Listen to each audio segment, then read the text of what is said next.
ஆன்மீக நண்பர்கள் அனைவருக்கும் அன்பு கலந்த வணக்கங்கள். இன்றைக்கு நாங்கள் ஆன்மீகம் சம்பந்தமான பதிவில் முருகனுக்கு வியர்க்கும் அதிசயத்தை பற்றி பார்க்கலாமா வாங்க. திருச்செந்தூர் முருகன் விக்கிரகம் மிக சூடாக இருக்கும். சந்தனம் அரைத்து சிறிதும் தண்ணீர் இல்லாதவாறு, அதாவது நன்கு வடிகட்டி அதை விக்கிரகம் மீது முழுதாக தடவி பூசி மூடி விடுவர். மாலை சந்தனம் வடிக்கும் போது நிறைய தண்ணீர் இருக்கும். சந்தனம் சொத சொதவென சிலை முழுக்க வழிந்தோடும். வெள்ளையர்கள் இந்தியாவை ஆண்ட போது நடைபெற்ற நிகழ்ச்சி தான் இது. சர்வ அலங்காரங்களுடன் எம்பெருமான் கந்தவேல் திருச்செந்தூரில் உள்ள வசந்த மண்டபத்தில் எழுந்தருளி இருக்கிறார். அப்போது பார்த்தீங்கன்னா 1803ஆம் ஆண்டு தான் திருநெல்வேலி மாவட்ட கலெக்டராக இருந்த லூசிங்டன் பிறப்பு என்பவர் திருச்செந்தூர் வந்திருந்தாராம். முருகனுக்கு நடைபெறும் வழிபாடுகளை கண்டாராம். இறைவனுக்கு அளிக்கப்படும் சோடக உபசாரம் எனப்படும் 16 வகை உபசாரங்களுக்குள் விசிறி வீசுதலும் ஒன்றும். சுப்பிரமணிய சுவாமிக்கு பார்த்தீங்கன்னு சொன்ன அர்ச்சகர் வெள்ளியிலான விசிறிய வீசுவதை கண்டாராம். லூசிங்டன் அங்கிருந்த பக்தர்களிடம் உங்கள் கடவுளுக்கு வியர்க்குமோ என்றும் விசிறிய வைத்து வீசுகிறீர்கள் என்று கேலி செய்தாராம். அர்ச்சகருக்கு என்ன சொல்வது அப்படின்னு சொல்லி தெரியலையா.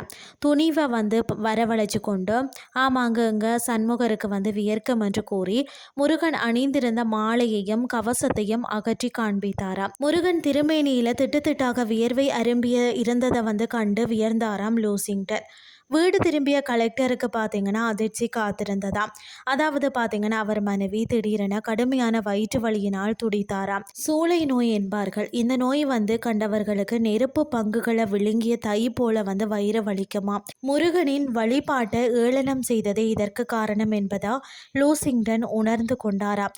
உடனே என்ன செய்வது அப்படின்னு சொல்லி தெரியாமல் தனக்கு கீழே பணியாற்றி கொண்டிருந்த கடவுள் நம்பிக்கை மிகுந்த முருகா பக்தர் ஒருவரிடம் நடந்ததெல்லாம் கூறி என்ன செய்தால் உங்கள் முருகனின் கோபம் தனியும் என்று கேட்டாராம்.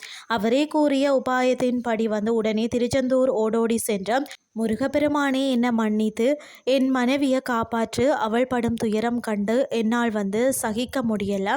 உன் ஆலயத்திற்கு தேவையான பொருட்களை நான் என் சொந்த செலவில் வாங்கி தாரேன் என்று மனமுருக வேண்டிக் கொள்ள எங்கும் நிறைந்திருக்கும் பரபிரம்ம முருகப்பெருமானின் தனிப்பெரும் கருணையினால் லூசிங்டன் பிறப்பிவின் மனைவிக்கு இருந்த வயிற்று வலி அதிசயத்தக்க வகையில் உடனடியாக நீங்கியதா.